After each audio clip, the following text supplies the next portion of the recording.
over. Go home. The fellas are back as always. It's bowl season. It's basketball season. What a time to be alive. How's it going, Drew Russell? Hey, I'll tell you what, Brandon. Less than a week till Christmas. Got the Christmas movies rocking and rolling as well. We've got great football, great basketball. Boy, I hate to bring up volleyball, but we do have a Big 12 representative that turned out to be the winner of the national championship. I'm aware of the who they beat and whose hat you're wearing. But what a great time for sports, and what a great time for the Big 12 conference. You know, in the 20 minutes that we went over going over what we were going to talk about, I appreciate you leaving that out and just spurring that on me as soon as this the first thing, Drew Russell. But you're absolutely right. Back to back for Texas. Shout out to the Longhorns. Also, quick shout out. So I've been doing Texas volleyball coverage down here in the great state of Texas. And one of the players that I've gotten to see a couple of times now, Aiden Ames, one of the top 5 recruits in the country, committed to Nebraska out of Texas. I then decommitted and flipped to Texas last minute. So that's rough. But wait, was that like before the game or after? What months ago? Months ago. Okay, sorry. But I was thinking about it. I'm like, I hope she's watching. And then now I'm like, I hope she didn't watch. I know she did, but. Yeah, that was kind of unexpected. I mean, Nebraska was outstanding again this season, like phenomenal. One loss coming into that game.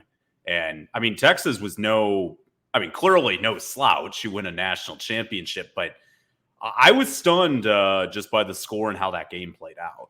Yeah, and just such a matchup nightmare. I mean, for both Nebraska and Wisconsin, the Final Four, because Texas. Or Nebraska and Wisconsin, they're so rhythm based. Well, if you let them get into a rhythm, if you let them if you let them control the pace, it's a wrap. It's over. No team in the country is going to beat either of them unless they play each other, which does happen sometimes. But Texas, to credit, I mean, their serving was immaculate, and just watching both of those matches against Nebraska and then Wisconsin, neither of those teams just looked comfortable at all, which is insane to think about when you get to this level with this teams as talented as that. So shout out the Longhorns, unfortunately. Yeah, no. And that's on me, Brandon. But I always say we got to cover our ground with the Big 12 conference. But very impressive season for the Texas Longhorns to win that national championship. But we had a lot going on this last week, and we had bowl season just get underway. Big 12 had a couple of representatives rocking and rolling, and not a bad start so far, Brandon.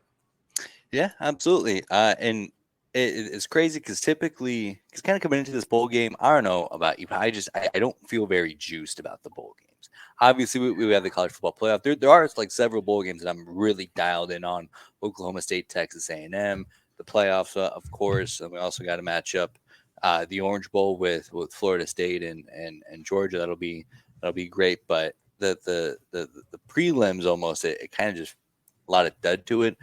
But credit where college football is. They always find a way to be chaotic, and the transfer portal being one of them, and we haven't really gotten to dial in on it, but a lot of Big 12 teams are going to look very different last year or compared to last year.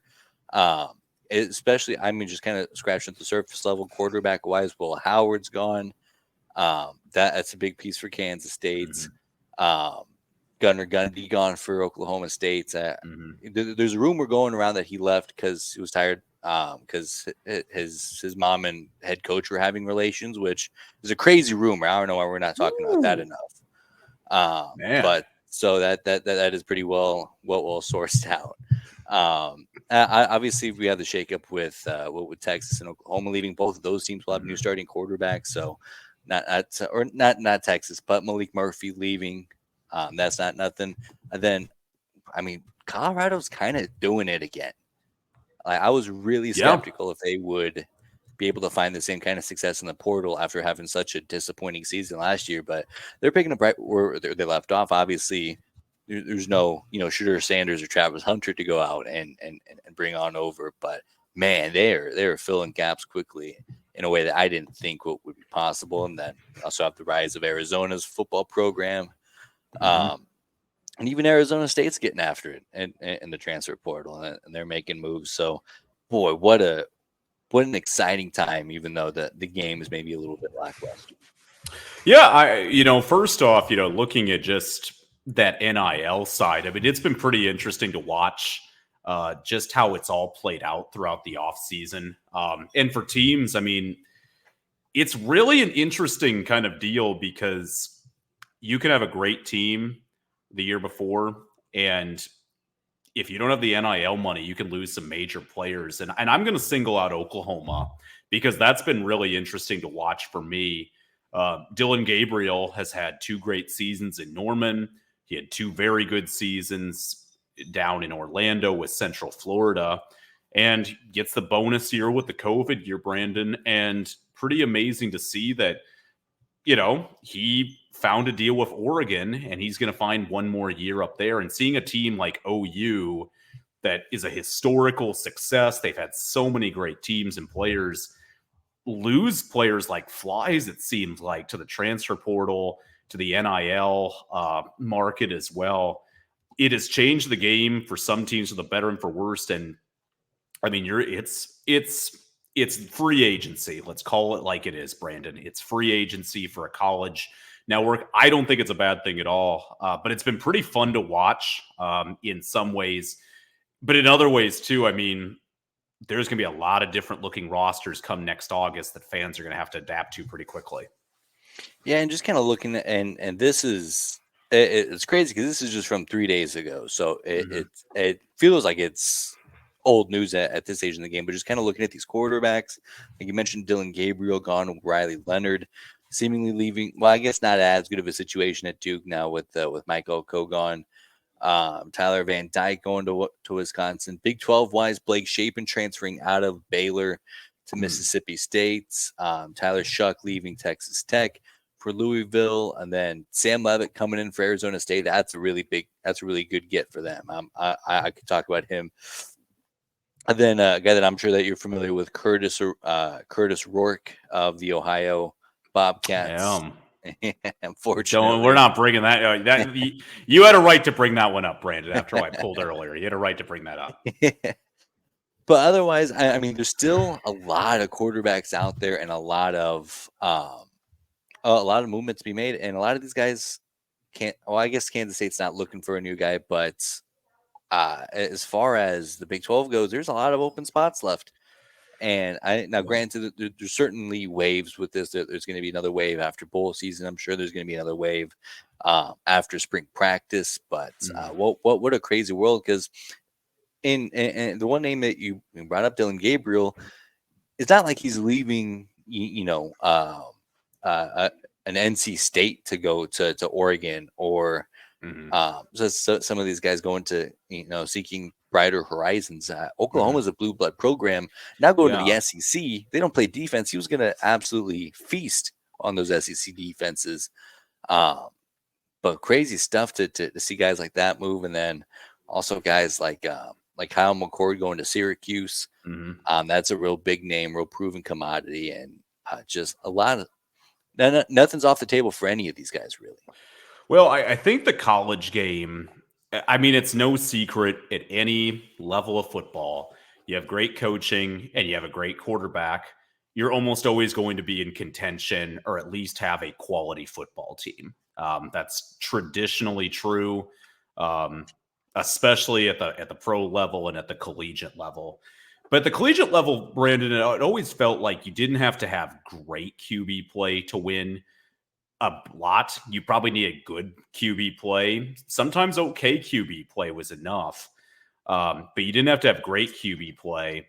But, the way that this is turning out, it's almost turning out to more of a pro style in a way that, pro teams don't have a big leash these days with these guys. If they draft somebody in the first or second round and this player doesn't play well for 4 games or 5 games, they'll immediately be cast away and saying, this isn't the guy. This isn't it. We need to draft somebody new or go into free agency. And I weirdly think college football is going to turn into the same thing where, look, it used to be if a kid started as a freshman or a sophomore on a team, they were going to play through their mistakes if they didn't have anybody better they felt like on the roster. And even if it was a painful process, they were if they stay at that school and they didn't bring a big recruit in, they were going to, start 2, 3, 4 years. Maybe fans are deep down a little frustrated, but it is what it is. Now with the transfer portal, if one of these guys goes their new school, Brandon, and doesn't play well in their year there, that school's just going to go find somebody else. So I think that's something that's going to be really different going forward is these guys, I mean, they're learning a brand new system, but they're not going to get that learning curve that maybe they did in the past where that's coming as a freshman or maybe a transfer in the past because, again, with NIL and with the way the transfer portal's going, if you underperform, and I know Kyle McCord's kind of been maybe the poster boy for this year, that I thought he had a very nice season compared to previous Ohio State quarterbacks, probably not the level of a CJ Stroud, a Justin Fields, etc. But I think that's going to become more and more the norm, especially for upper tier programs, that if that QB isn't playing at a level that most importantly, the coaching staff expects and his teammates expect, you got to tune out the noise from the fan base, the national media. But it's going to be interesting to see just in the future how that plays out. Yeah, I mean, Kyle McCord being the big name kind of thrown out there he had a real good season last year. And I mean, whether or not this was the case, it at least felt like optically he was pushed out of that program and pushed out of that role there. And another name that I think what would fit that bill quite a bit is somebody who announced that they're leaving the transfer portal this week is Chandler Morris out of TCU. The same kind of guy. He's won the starting quarterback job back-to-back seasons, won over Heisman runner-up Max Duggan, and he had some ups and downs last year before ultimately getting hurt and then benched for Josh Hoover. But that's the kind of guy where, if you're a TCU fan, 10 years ago, where you're like, oh, well, that's our quarterback. He won the job as a freshman, won the job again as a sophomore. Like that's our guy until he graduates. I remember as a Husker fan, with Tommy Armstrong being the first one, I'm like, I don't think he's very good, but he's also the only experienced quarterback that we have. He's, started since he was a freshman, this and that. You just don't get that anymore. Yeah. And it is what it is. And it's so much more competitive and so much more fluid. Here be an interesting hypothetical, and I don't see this again. This is many years ago, a completely different era of college football. Let's say Tim Tebow plays in this era.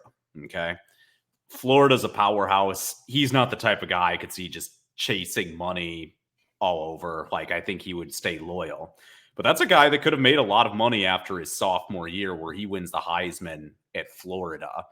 He didn't even remotely consider transferring, nor should he. But, like, that's going to be the difference these days is, like, there's going to be behind-the-scenes stuff going on with some of these guys that – and, Tim Tebow was able to command respect in that locker room.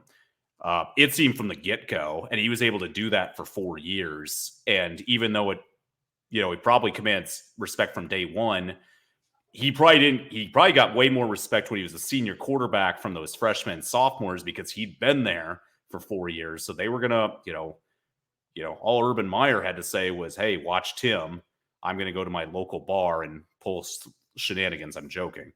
I mean, it's not going to happen now. If you're a new QB, you're going to a new program, you've literally got mere months to establish yourself because a QB is always going to be viewed as a leader, in my opinion, Brandon, are going to be one of the leaders on the team. And that's the most interesting thing I think about this portal is which QBs can make those adjustments quick enough, learn systems, and then go ball out. I think a lot of them will do great. I think a few will struggle as well. And who can adapt quickly will be a very interesting observation. Absolutely right. I can't. I'm very.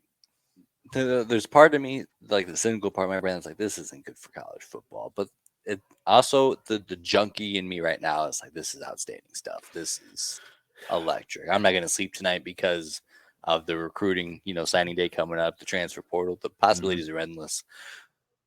Endless. I mean, even look at Colorado last year. I know that they were disappointing, only won 4 games, didn't win a single game over a team with a winning record or a bold team. But that was also the single worst college football team in America last year. And they were able to upgrade their coach, get in the portal, and then they were significantly better. head and shoulders better than year on year, and could show the same thing here. So there's always that. Now there's that story in that present where it's like, if we can just flip it around, if we can just get a couple of guys, get some momentum, it's all great. And that's what's interesting is, if a football coach took over in the 70s or 80s and takes over a program that went 2-10 or 1-11 the year before, that coach is going to get 4 to 5 years pretty much guaranteed to try to build his system to what he wants to do, schematically and else not, or whatnot.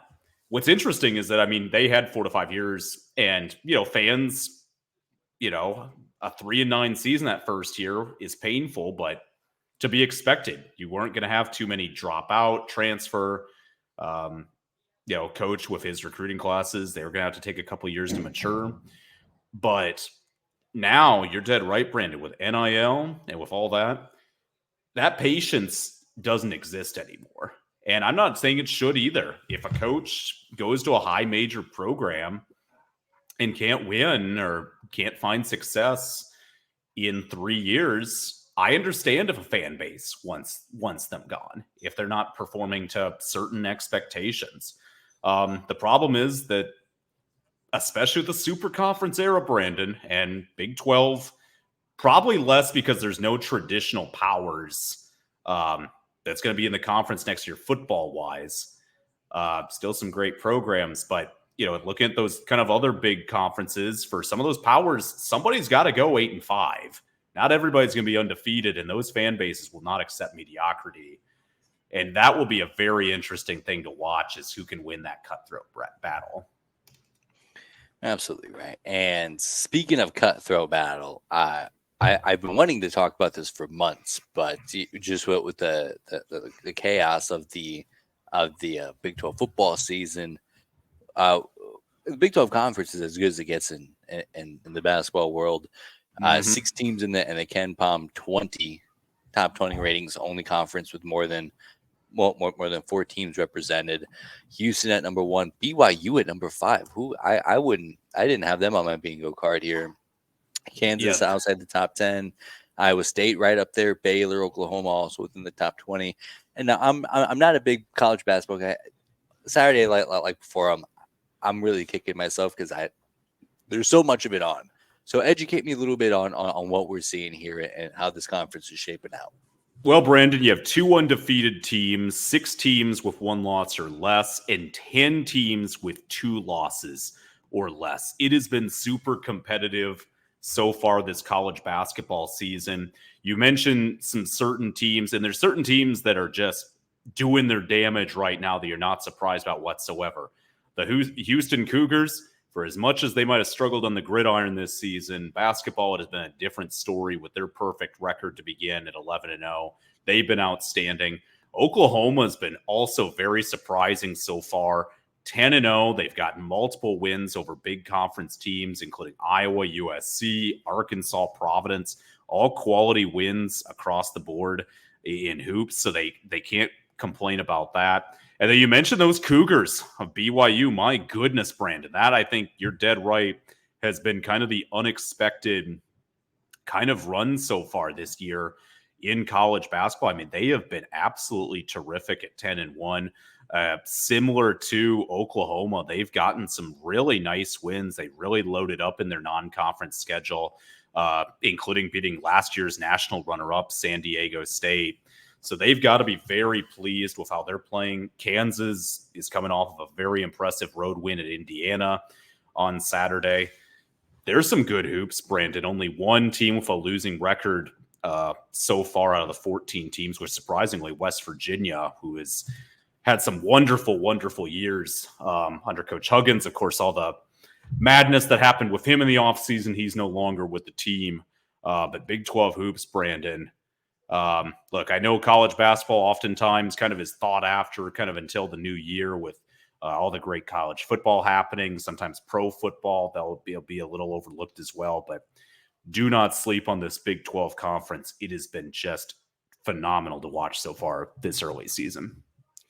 And so let me ask you this: is there, we obviously talked about those top six teams who, at least in these kind of palm ratings, are kind of separating themselves because we got Oklahoma at Mhm. 19, and then it's a rundown to TCU at 32.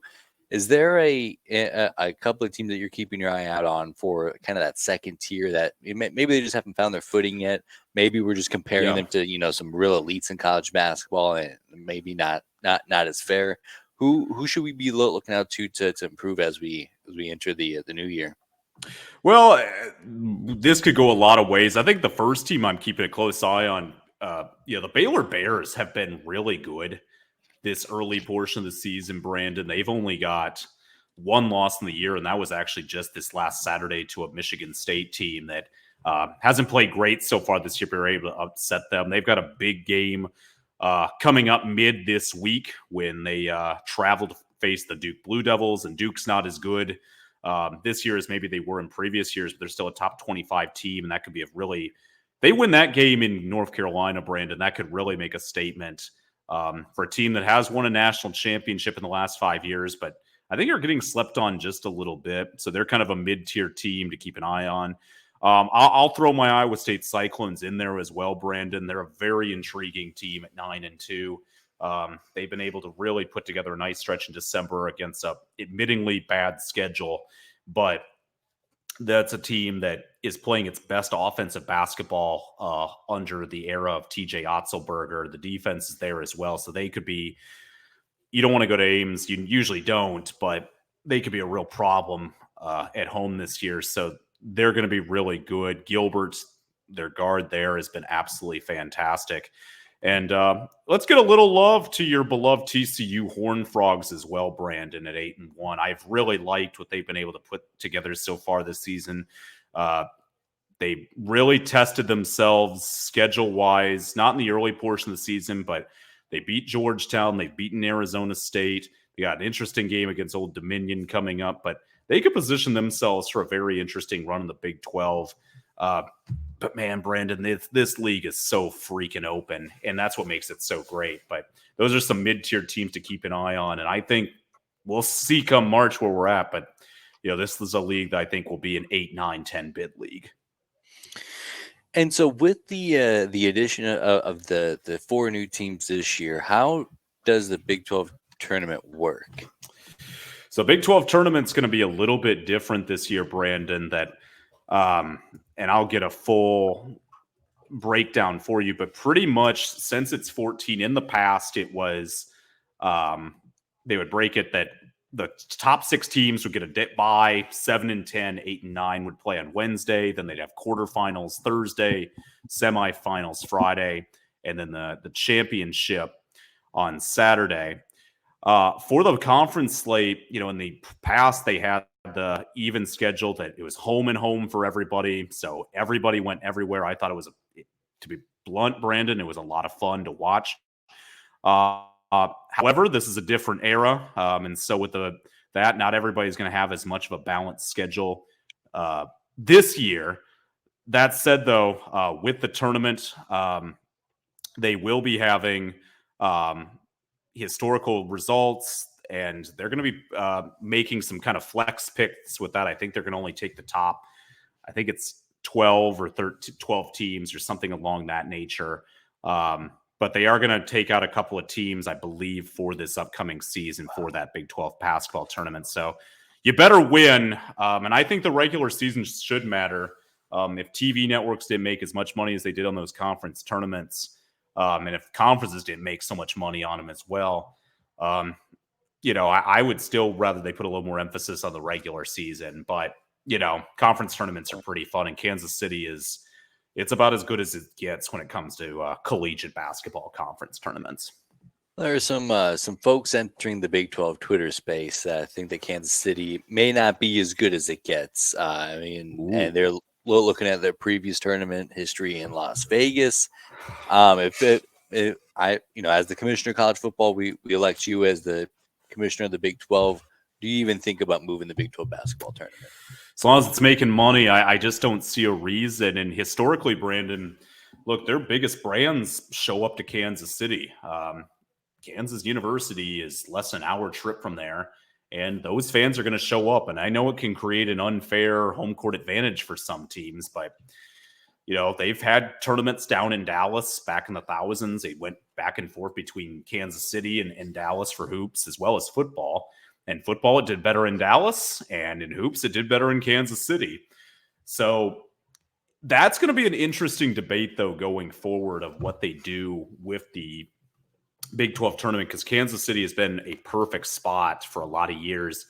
But with the addition of those 4 schools out west, and a lot of schools I don't think care enough, like, the Texas schools in Oklahoma. Let's be blunt, football is more of a priority than basketball. And for the majority of college teams, it is. But, for the Arizona Wildcats, basketball is their show. It's as big as it is in Kansas. And I guarantee those fans are not going to want to play in Kansas City every single year.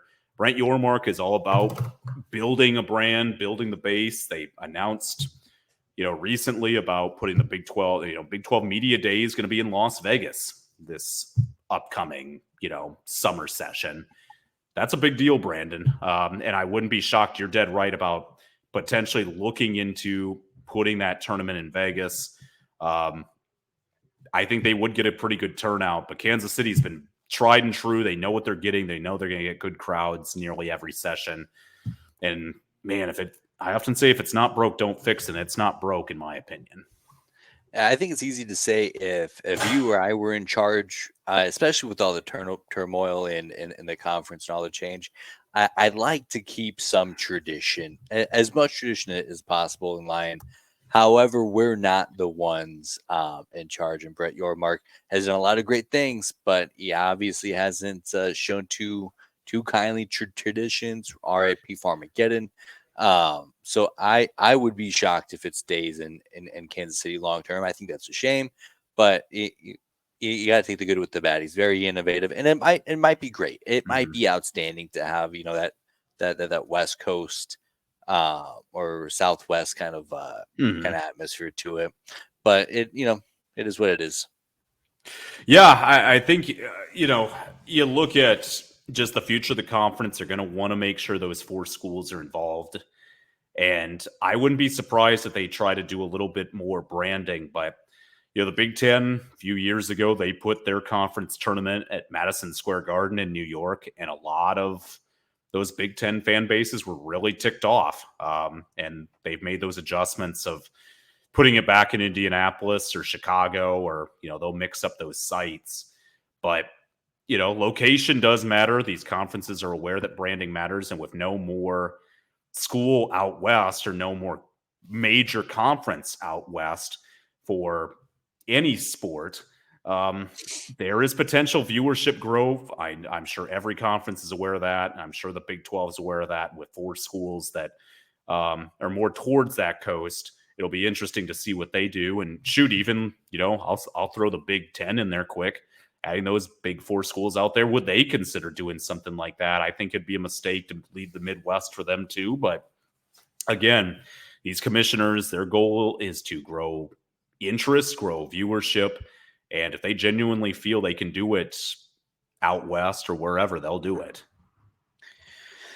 I think you're right.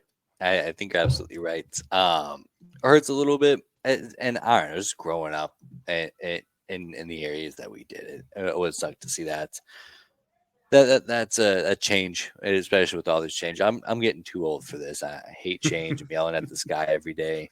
What's not great is the Big 12. They're 1-0 in bowl season. Texas Tech picked up a big win over Cal. Boy, I mean, the Jerry Maguire train's going to be humming this offseason, I think. He got just enough momentum, beat up on an improved Cal team from a year ago, winning record still. As much for Texas Tech, I think they're going to feel like the season a little disappointing. They started as a top 25 preseason team, but they end up with a winning record. They had 8 wins in the first year McGuire era. They get 7 wins this year. I think they're going to keep that train going. And, it's interesting. We were talking about expectations for programs earlier and what do fan bases expect. And, if Coach McGuire can continue to get I don't know if 7 wins regularly is something that fan base is going to live with, but if they can keep getting 8, 9, 10 wins with that occasional great year, I think for Texas Tech fans, they will always respect that. Kind of similar to the Mike Leach era, where they kind of consistently were an 8, 9, 10 win team. They'd have a couple great years. But it was a very nice win for Texas Tech after, again, a topsy-turvy season, a season when we weren't sure for a little bit if they were going to make a bowl game. They do. Morton plays pretty well, Brandon, with 3 touchdown passes. They're able to force 3 interceptions as well defensively. Run game was also able to slow down California, so it was a really good Red Raider win. Yeah, and you look at the final record and you're like, that's not what they had wanted to. But if you really kind of go through the schedule with the fine-tooth comb, a tough loss on the road was at Wyoming. Can't discredit that. Yes. And what a weird atmosphere with the weather. Tough spot. And then they play Oregon very well. Oregon turned out to be one of the top 6 best teams in the country, and they went toe to toe with them. Only lost to them by a score. Lost to West Virginia by a score. I mean, if you can flip 2 of those 3 games, which they were both all very possible. Now instead of looking at 7 wins, you're looking at 9 wins, and that's that would be a very good season for Texas Tech in year 2 of the McGuire era. I'm sure that's kind of what they'll be preaching in the off season, as they should. Yeah, I mean they were 3-5 at one point, Brandon. They lose by 13 at BYU. It really didn't feel good for Texas Tech fans at the time, but they finished the season strong. They win 4 of their last 5.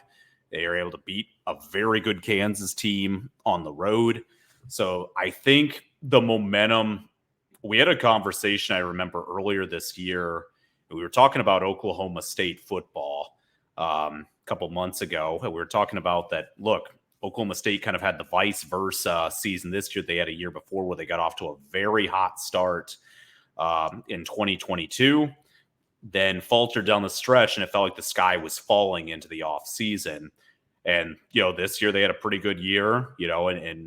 And it doesn't feel like as much. And I think that's the same with Texas Tech that middle portion of the season was pretty difficult. That first portion wasn't great, but they finished the season strong. And I think though there's positivity going into that off season and yet still a thirst for, we got to get better as well. So, for Texas Tech, that was a big win just to say we got another winning record. Let's keep building upon it and see what we can do in 2024. And then Big 12, an opportunity to go 2-0 would be real great for my Big 12 propaganda push here. UCF is in action on Friday against Georgia Tech. Does the Big 12 go 2-0? I said yes. I'm not going against Central Florida. I mean, they've been very fun to watch this year. They have been so unpredictable, Brandon, and it's been kind of a blast to watch this team. I mean, Central Florida football, just crushed Oklahoma State when Oklahoma State was riding high after, upsetting Oklahoma. You're thinking, man, this team, they're never going to lose again. And then a week later, they struggle or they lose to Texas Tech on the road and then barely get by Houston. But they gave Oklahoma a challenge. They almost were able to get upset there. They blew a major lead to Baylor and lost at home when it looked like that was a gimme game against looking back, not a very good or a bad Baylor team. So this team is, you can't deny it, Brandon. It is must-watch TV with our friend Gus Malzahn, who we love Gus. Even some Arkansas fans wanted Gus back. Come home to Northwest Arkansas. I'm happy he's staying in Central Florida personally. I think he's a great fit for that program. I think so too. And I think they pick up the win, 4.5-point favorites on ESPN bets. By the way, ESPN bet stinks. I think it's horrible for sports in general, but we're about out of time here. So any final thoughts before we head into Christmas week? Well, a lot of great stuff coming along for basketball, Brandon. Kind of those final portion of the non-conference season. And then once 2024 hits, holy buckets, do we have some great hoops around the corner. 18-game slate, and there are going to be some slugfest happening this year. No easy night in the Big 12. I think this will be personally, I think this is going to be one of the funnest Big 12 seasons of all time. It feels like it. There's some great teams in this conference, so it should be a lot of fun. And we're going to finish the bowl season strong, so we'll have more coverage of that, of course, next week. But we got some good stuff on the way. You're absolutely right. Go Big 12 or go home, buddy. That's where we're at. Woo!